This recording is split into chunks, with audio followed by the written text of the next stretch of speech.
नमस्कार, स्वागत है आपका वी टाइम न्यूज पर और आपके साथ मैं हूं पहली चौहान। बढ़ते हैं खबरों की ओर। सूरत शहर की सचिन विस्तार पुलिस स्टेशन अंतर्गत प्रसिद्ध श्रीनाथ ज्वेलर्स में बंदूक की नोक पर लूट की घटना। लुटेरों ने की 2 राउंड फायरिंग, संचालक सहित 2 व्यक्ति घायल। लुटेरों की भागने के क्रम में एक लुटेरे को स्थानीय लोगों ने पकड़ लिया, किया पुलिस के हवाले। मौके पर सचिन विस्तार पुलिस जांच में जुटी। પોલીસ સ્ટેશન વિસ્તારમાં સ્ટેશન બજારમાં શ્રીનાથજી જ્વેલર્સ કરી અને શોરૂમ આવેલો છે.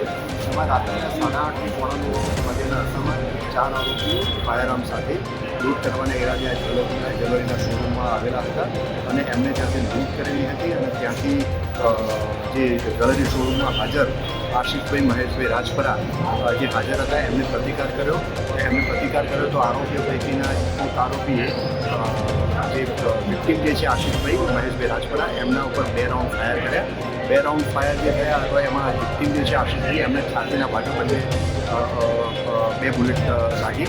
તો એમનો પ્રાથમિક સારવાર અર્થે અહીંયા સચિન લોકલ હોસ્પિટલમાં અને ત્યાંથી વધુ સારવાર અર્થે હોસ્પિટલમાં રિફર કરવામાં આવેલા કે એમને ડેથ જાહેર કરેલા છે. એના સિવાય આ ફાયરિંગમાં બીજા એક વ્યક્તિનું પણ ઇન્જર્ડ થયેલા છે. એમને એપોલો હોસ્પિટલમાં એમને સારવાર અર્થે રિફર કરવામાં આવેલા છે. એમનું નામ અત્યારે જાણવાનો પ્રયત્ન ચાલુ છે. આ જે 4 આરોપીઓ ફાયરઆર્મ સાથે લૂંટ કરવાની ઈરાદે આવેલા હતા એમાંથી એક આરોપી જે છે એ પબ્લિકે એમને ઝડપી પાડ્યો હતો અને પબ્લિકે એને માર પણ મારેલો હતો. એમાં એનું હેડ ઇન્જરી થયેલી હતી, માથાના ભાગે ખૂબ બ્લીડિંગ થયેલું હતું.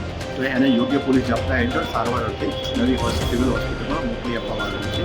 આ જે ગુનાવાળી જગ્યાએ જે 3 રાઉન્ડ ફાયર પ્રાથમિક વિગતો અનુસંધાને જે